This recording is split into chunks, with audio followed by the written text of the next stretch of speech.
So we are starting with the sphere first. The sphere is the one that's right up front. It's going to be kind of the focal point of the composition. And below the sphere you have that cast shadow, which we already put in there.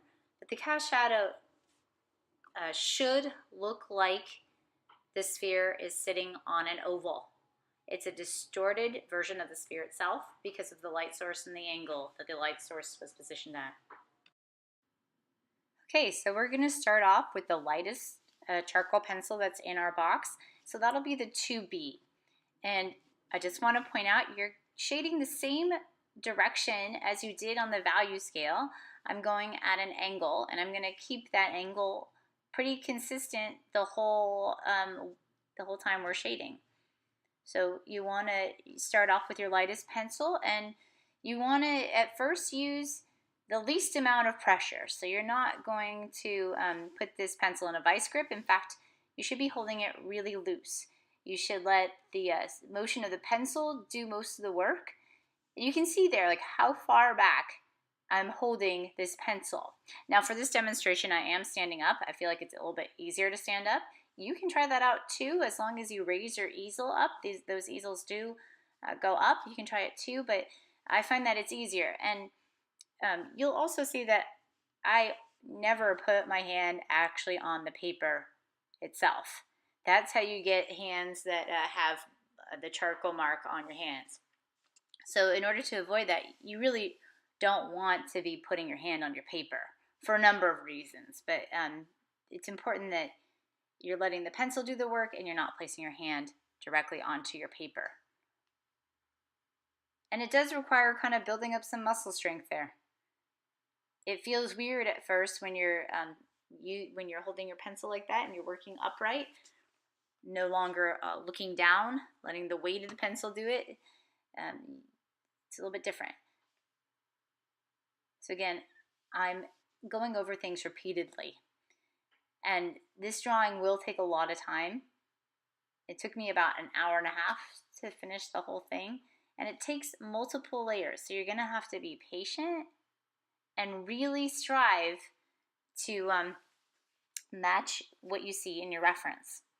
So what I'm working on right now is I'm working on that in-between value on the form shadow. And of course the form shadow, as you learned from our warm-up, is the shadow that's actually on the object itself. And form shadows have a soft edge. And what that means is there's a soft, slow transition between one value and the next. So we're going to keep that in mind as we're working. And you can kind of see when you look back at that drawing of the sphere, it's divided almost in half diagonally, kind of curved like a crescent shape. The light side from the dark side, kind of like the Death Star.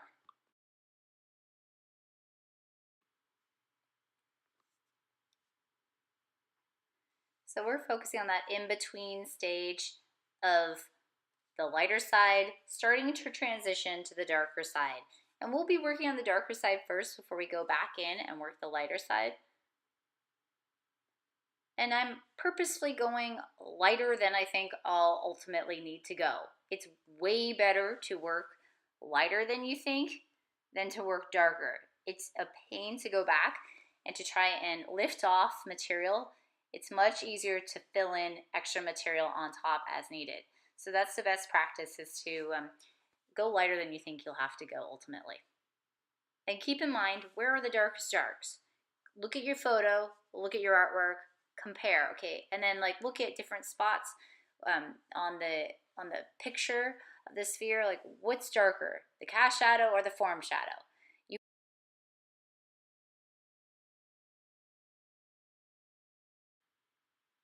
As an artist, you're constantly comparing, okay, which value is darker, which one is lighter. You're comparing things all the time. So we're going to get in the practice of doing that.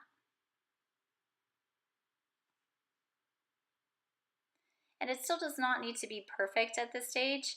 I would try and make sure that there aren't any obvious gaps in your shading. You don't want to have large holes where you can see the gray of the paper underneath. You want to try and shade evenly. You can kind of relax when you do this.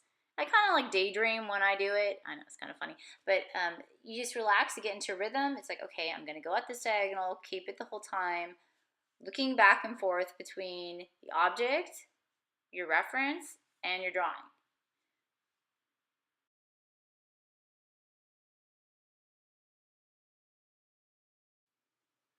Okay, so I sped it up a little bit so you could see ahead to more of the darker side of the form shadow here as it's working it up a little bit more.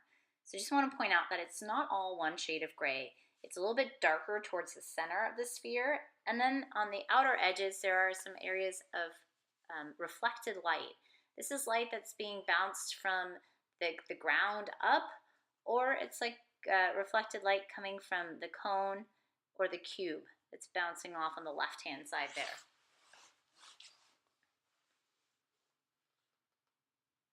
Light really does bounce. We're not often aware of it, but it does happen all the time. Just not necessarily cognizant of it. So you need to pay attention to the darks. There should be a multitude of values just in that form shadow itself.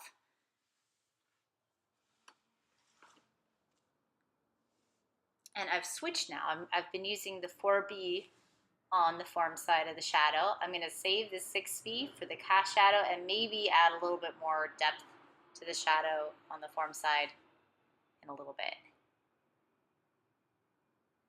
I really want to try and smooth that transition from the form side to the light side, to the form shadow side to the light side. Make sure it's a smooth shift, so I'll be working on that some more.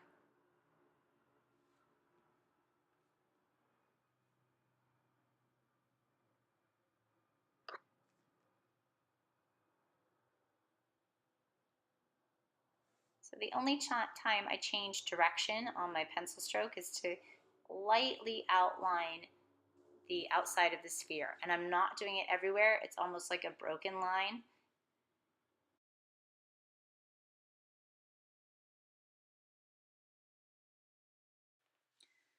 Okay, so I've worked it a little bit more, worked up the form side. I'm pretty happy with the form shadow for the moment. So just fixing some things, making sure it's looking round. And I've also worked on that nice transition from the form shadow to the gray of the paper. You want the pencil stroke, the charcoal, to just fade right into the gray of the paper and disappear. This is just the same thing that you were doing with the when you did that gradient from white to the blank of the paper to the 2B. And of course I'm using that 2B pencil there to try and get that effect.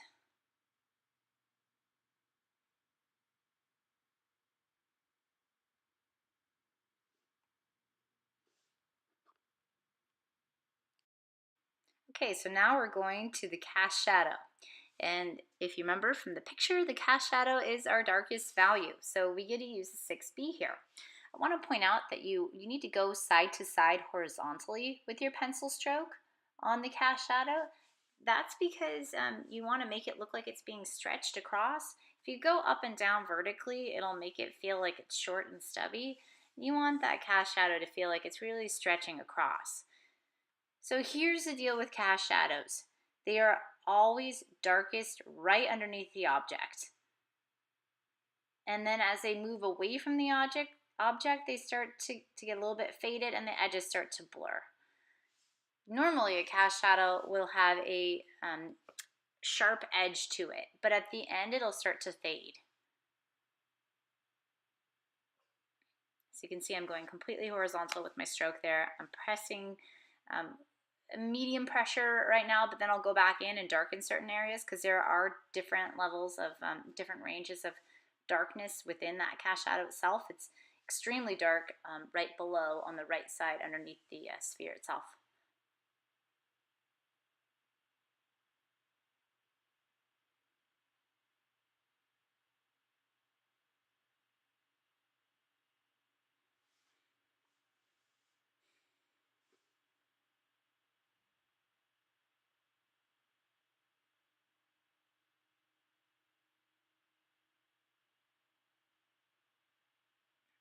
So I'm trying to get that faded effect where it just goes from dark to get to going a little bit lighter as it moves away from the object, away from the sphere. And all shadows do this. It does depend on where the light source is coming from and how far or away the light source is and how close it is. And the angle of the light source too will affect your cast shadow.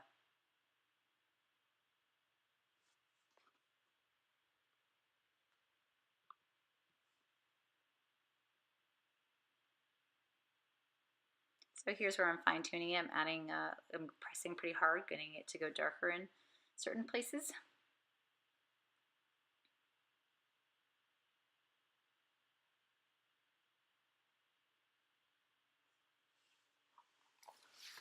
So what we've been working on is actually really tricky. We're trying to convince the viewer that this is a three-dimensional object, even though we know that it's not. It's flat, it's on paper. So we're creating the illusion here that this is three-dimensional. So hard to do. And as you can see, like it's time consuming.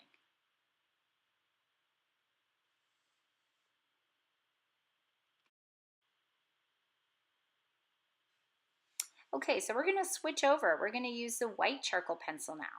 So we're gonna go at the same diagonal kind of hatch mark that we've been using on shading the sphere, and we're gonna go to the top part of the sphere. That's where I see the light really shining down, and you're gonna lightly shade at that same angle, kind of around the curve of the sphere there.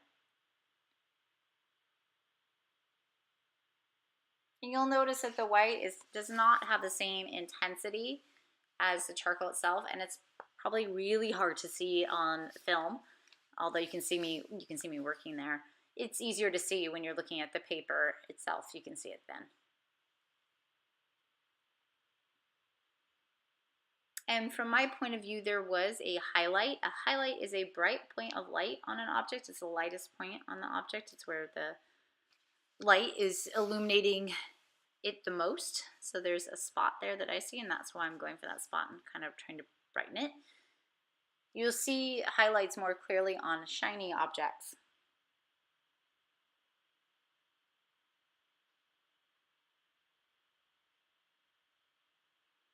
So remember that the white charcoal and the black charcoal should never be layered one on top of the other. They should be separated. And you want to separate them by a good amount of blank of your paper.